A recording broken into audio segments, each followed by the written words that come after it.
I'm Bram van Ginneken. I'm a professor of medical image analysis here at Radboud University Medical Center. And I started Thera Lab about 6 years ago with my group here at the university and two companies. Thirona is a company I co-founded in 2014, and Delft Imaging, a company that I already work with for over 20 years.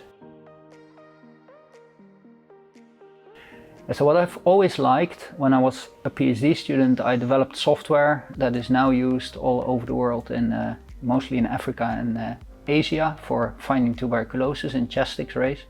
And I like to do this kind of applied research.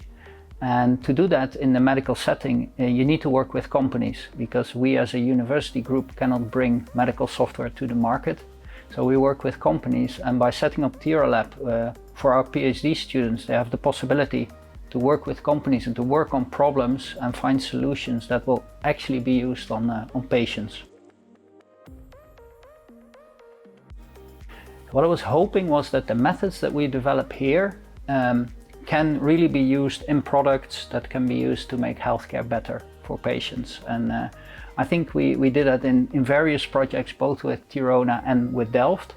The two companies are also collaborating. Thirona is developing software that is used by Delft Imaging, so that's why this triangle was a good match for the ICAI lab.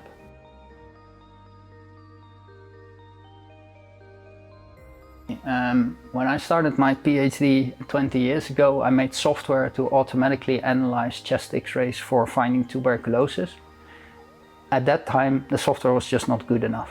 Then we made software better, but there's a lot of discussion whether software could analyze a chest X-ray on its own. It should help doctors. But if you do that, TB screening is not more efficient. And now finally, in 2021, the WHO has looked at the software that's now available and has said software can be used to analyze chest X-rays for tuberculosis screening.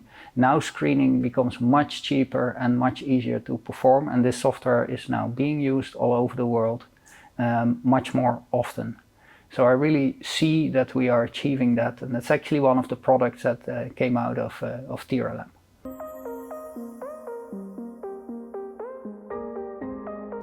I think what was very nice was that Erdi Chali developed a method that could deal with missing features.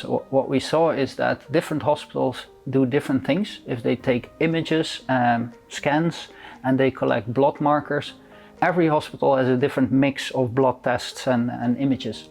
So if you're trying to build a product, you have endless possibilities of which subset of features is available for a given patient. So what he did was making a method that could deal with a lot of missing features.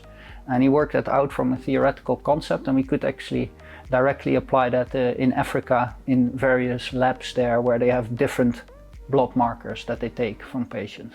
Another example was that we analyzed chest X-rays, and these are 2D images. And often we have CT scans, 3D images, and from 3D images you can do a lot more, like estimate the volume of organs. But if you have both an X-ray and a 3D scan, you can try to get the 3D information out of the 2D image. You can train deep learning networks for that, and that's what Ecem Sogan-Sioglu did. She now made a method that for any 2D images we can actually estimate the volume of the lungs. So you don't have to do an additional test for that in the hospital, and that's now being integrated in the software product from Delft Imaging.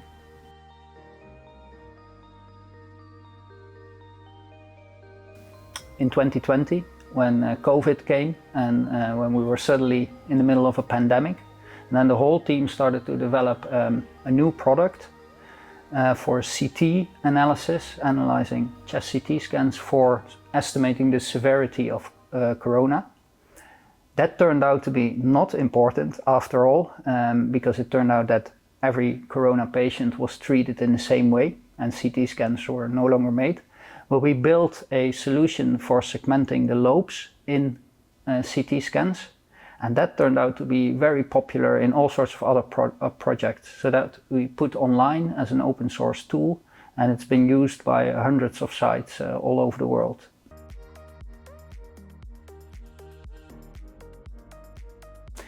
I'm most proud of 5 PhD students finishing their PhD, and they build things that are now being used in products that are either just out on the market or are in development.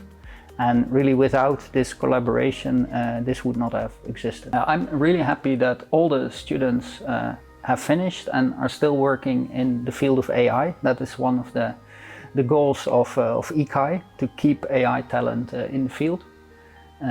3 of them work actually still in medical image analysis. 2 moved to finance, because that is also an interesting field where AI is very useful.